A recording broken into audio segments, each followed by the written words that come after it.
Goeiedag geliefdes, ons kom aan die einde van hierdie week waar ons gesels oor iets wat onbekostigbaar is.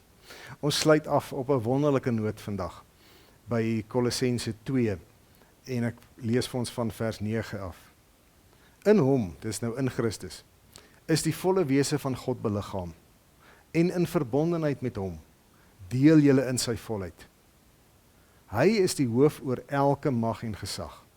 Deur julle verbondenheid met hom is julle ook besny. Nie met die besnydenis wat deur die mense verrig word nie, maar met die besnydenis deur Christus. En dit bestaan in die wegneem van die sondige natuur van die mens. Dit het by die doop gebeur, deurdat julle toe saam met hom begrawe is. Deur julle verbondenheid met hom is julle ook saam met hom opgewek, omdat julle geglo het in die krag van God wat hom uit die dood opgewek het. Julle was dood deurdat julle gesondig het en deurdat julle sondige natuur nog nie weggeneem was nie. God het julle egter saam met Christus lewend gemaak, deurdat hy al ons sondes vergewe het.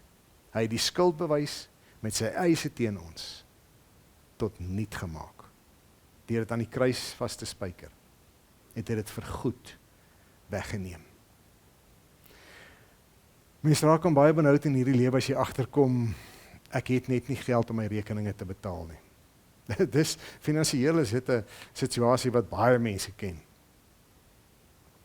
En daarom moet daar begroot word, en dan moet harder gewerk word, dan moet oortyd gewerk word, dan moet allerlei dinge gedoen word, sodat ons net by ons rekeninge kan uitkom, want ons kom partykeer agter, ons kan net nie verder betaal nie.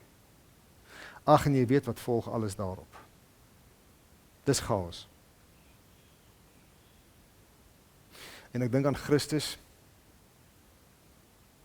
op grond van hierdie wonderlike laaste paar sinne wat ons saam gelees het. Hy het die skuldbewys met sy eise teen ons tot niet gemaak. Deur dit aan die kruis vas te spyker, het hy dit vergoed weggeneem. Christus het 'n woord aan die kruis gesê. Tetelestai. Dit is volbring. Dit beteken, dit is afgehandel, dit is klaargemaak, daar kan nooit weer hiernatoe teruggekom het nie. Hy het die rekening gevat en hy het hom ten volle opbetaal. En dit is die wonder van die kruis. Ons is dit so eens met mekaar dat ons sondes onberekenbaar is.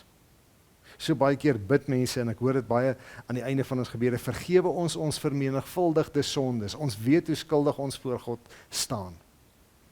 Maar ons vergeet baie keer. En juis in lydenstyd het ons nou weer daaraan dink. Ons staan nie voor God met vermenigvuldigde sondes nie, want hy het gesê tetelestai, en wanneer die Nuwe Testament dit vir ons verder beskryf, dan sê hy, maar daardie skuldbewys is tot niet gemaak, want dis aan die kruis vasgespyker en daarom weggeneem van jou en van my. Ja, ons sondelas sal vir altyd vir ons onbetaalbaar, onbekostigbaar wees, maar Christus het gesê tetelestai. Ek wil jou so aanmoedig om hierdie paar verse vandag 'n paar keer deur te lees en te sien hoe die redding vasstaan, hoe dit reeds verkry is, hoe in ons verbondenheid met Christus ons nuwe mense is, hoe ons natuur nuut geword het. Met ander woorde, ons leef nie in die natuur van 'n oortrokke rekening nie. Ons leef nie in die natuur van 'n agterstallige rekening, want Christus het gesê tetelestai. Dit is volbring, dit is klaar, dit is betaal. Wie is ons om aan ons sonde vas te klou? Want ons regtig die werk van Christus minderwaardig maak, deur te sê dit was nie genoeg vir my sonde nie?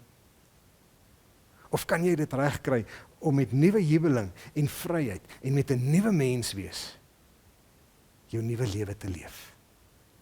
Dis waartoe ons geroep het. Dis waarvoor Christus 'n onbekostigbare prys kom betaal het, sodat ons vry kan leef. Die sonde is vergewe. Die vryspraak het gekom. Leef nou die lewe van die nuwe mens. Shalom.